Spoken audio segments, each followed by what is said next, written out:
जब भी हम भजन करने का प्रयास करते हैं या साधनारत होने का प्रयास करते हैं, अपने ध्यान को एकाग्र करने का प्रयास करते हैं, उसी क्षण हमारे अंदर में विचारों की श्रृंखला उत्पन्न हो जाती है। सामान्य जीवन में मैं जब बगैर भजन के ऐसे ही रहता हूं तो हमें कोई विचार नहीं आते हैं, लेकिन जैसे ही मैं भजन में बैठता हूं और सोचता हूं कुछ भजन किया जाए, थोड़ा अंदर में ध्यान लगाया जाए, तत्क्षण से ही हमारे अंदर में विचार आने लगते हैं। विचार ऐसे ही नहीं, गंदे विचार आने लगते हैं, बहुत ज्यादा गंदे विचार भी आते हैं। ऐसा अक्सर होता है उन साधकों के साथ, अधिक होता है जिनके अंतःकरण में कुछ गड़बड़ है। तो ये विचार क्यों अंदर में आते हैं, इसका मूल कारण क्या है, ऐसा क्यों होता है, ये जान लीजिए। दूसरा, आप ये भी जानेंगे कि जब हम ध्यान में बैठते और ये विचार उठते हैं तो इन विचारों को कैसे रोका जाए, ये विचार आना कैसे बंद हो सकते हैं, इसका क्या तरीका है, ये भी जान लीजिए। दुनिया में कोई ऐसा साधक नहीं है, भले ही वो आज उच्च कोटि पे पहुंच गया हो, जब उसने साधना प्रारंभ की होगी, कि वो जब साधना करता है तो उसके मन में विचार ना आते हों। दुनिया में ऐसा कोई साधक नहीं है जब उसने साधना प्रारंभ की थी और इस समस्या से ना जूझा हो, यहां उसने संघर्ष ना किया हो। क्योंकि साधना की प्रारंभिक जो अवस्था होती है, जब हम शुरुआत करते हैं, उसी समय अधिक संघर्ष करना होता है, अधिक संयम रखना होता है, अधिक कसौटी पर अपने आप को खरा उतरना होता है, दृढ़ निश्चय होना होता है। सारे नियम और कानून यही चाहिए होते हैं। जो पूर्ण रूप से अपने आप को तैयार कर लेता है वही आगे सफर कर पाता है, अन्यथा सब यही अटके रह जाते हैं। सब प्रारंभिक अवस्था में ही अटके रहते हैं और छोटे मोटे अनुभवों से अपने आप को संतुष्ट रखते हैं। विचार उत्पन्न होते हैं, ये एक बहुत बड़ी समस्या है, सबके साथ समस्या है। वास्तव में जिनके विचार नहीं रुकते हैं, उन्हें बरसें साधना हो जाती, सफलता नहीं मिल पाती है। इसका मूल कारण यही होता है। तो विचारों का ना उठना ये कैसे संभव है? निश्चित रूप से संभव है और होता है। आज मैं इसकी विधि भी बताता हूं आपको। सबसे पहले तो ये समझ लीजिए विचार उठते क्यों है, ये जानना बहुत जरूरी है। जब आप ये जान जाएंगे कि क्यों उठते हैं तो निश्चित रूप से आप स्वयं में ही समाधान कर लेंगे, फिर आपको समाधान बताने की आवश्यकता नहीं है। तो मूल मर्ज का पता होना चाहिए कि वजह से ये मर्ज हुए है हमको, या ये रोग पैदा हुआ है। ऐसा है, जब ध्यान में जो आपको विचार उत्पन्न होते हैं, आप जानते हैं आपके अंदर में ये सब धारणाएं पहले से यानी पूर्व से भी हैं और वर्तमान क्रियाकल्प से भी है। मनुष्य विचारों का पुतला है, वो हर क्षण विचारों में ही जीता है। वो मनुष्य चाहे सात्विक हो चाहे असात्विक हो, हर क्षण विचारों में ही जीता है और उसके विचार घोड़े की तरह दौड़ते हैं। इन विचारों से बचना होता है, इन्हें ठहराना होता है, जिसे ठहराने का बहुत आसान तरीका है। इसको मन को कंट्रोल करना होता है, मन की गति को ठहराना होता है। इसको क्रिया के द्वारा ठहराया जा सकता है। मन मस्तिष्क से आप दृढ़ हो जाए कि मुझे मन को रोकना है, मन की बात नहीं माननी है, संभव नहीं हो पाता है, कितना भी अथक प्रयास कर लेना। इसे क्रिया विधि के द्वारा फिजिकली वर्क करके इसे ठहराया जाता है। जब मन रुक जाता है तो सारी चीजें रुक जाती हैं, क्योंकि सारा खेल इसी मन का है।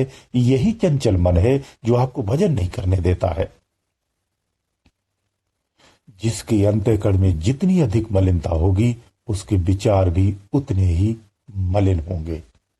अगर आपको अधिक मलिन विचार आते हैं तो आपको निश्चित कर लेना आपके अंदर में उतनी ही अधिक मलिनता है।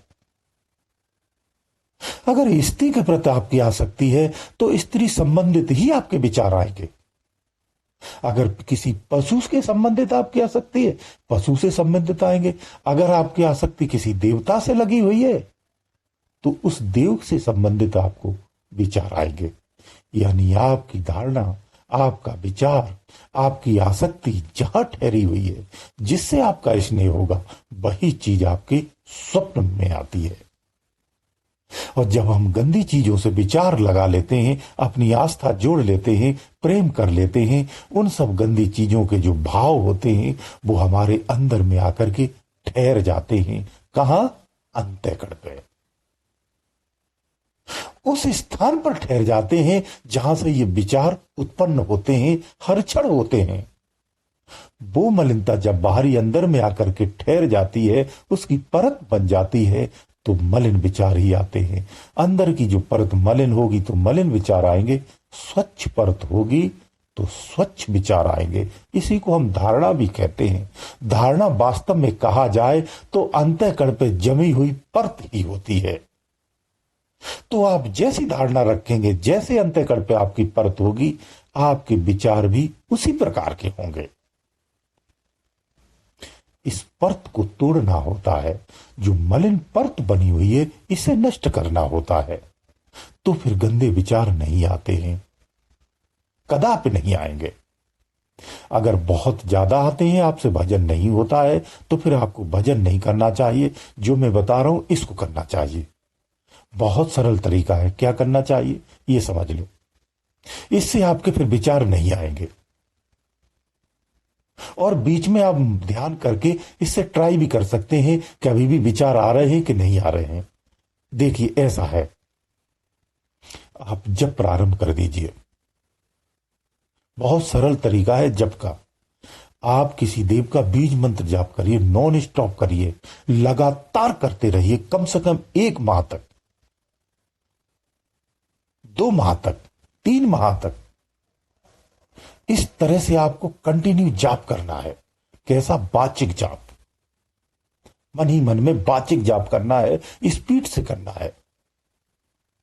1 महीने बाद ये जाप स्वतः से ही अंदर में चलने लगता है। परिणाम ये होगा कि आपकी अंदर की सारी मलिनता नष्ट हो जाएगी। आप नहीं तो 8 दिन 10 दिन करके देख लीजिए, परिणाम आपके सम्मुख होगा।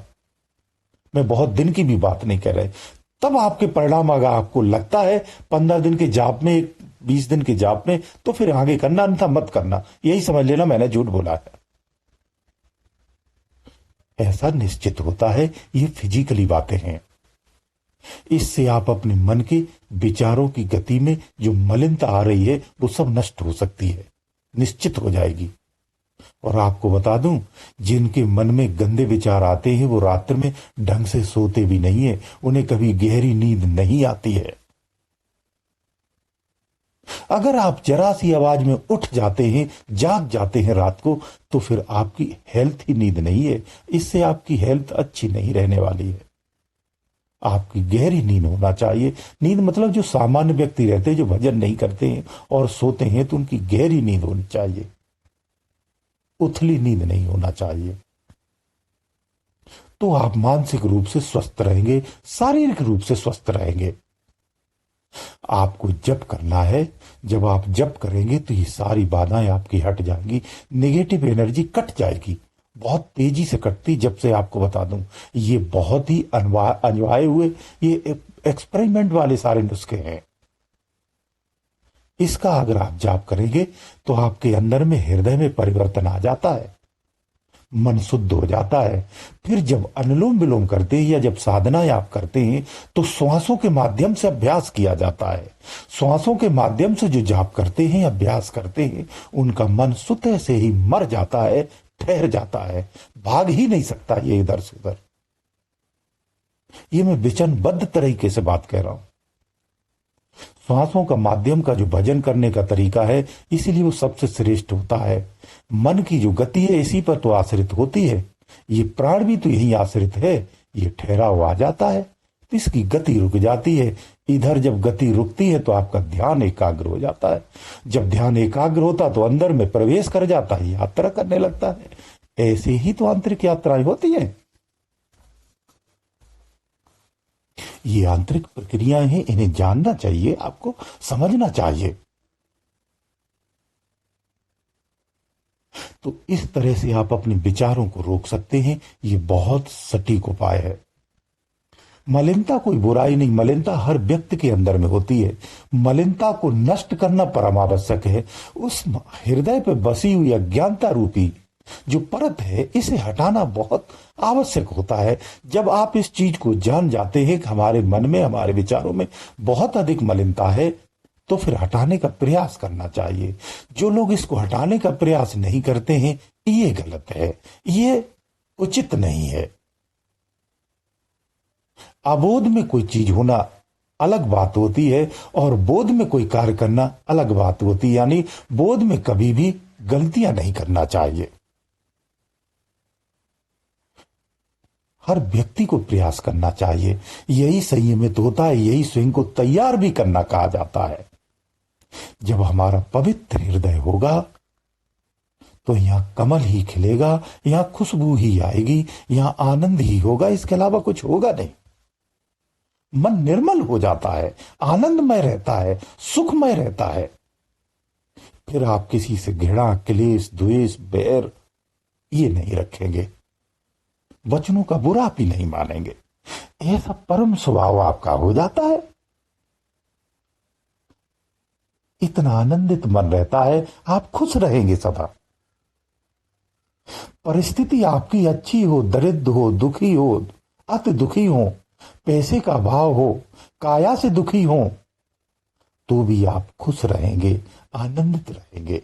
क्योंकि खुश और आनंद पैसे से नहीं आता है, सब अंदर में ही है, वहीं से उठाना पड़ता है। उसे जागृत कर लेंगे तो सर्वज्ञ हो जाएंगे, तो उसी की खुशबू में जिएंगे।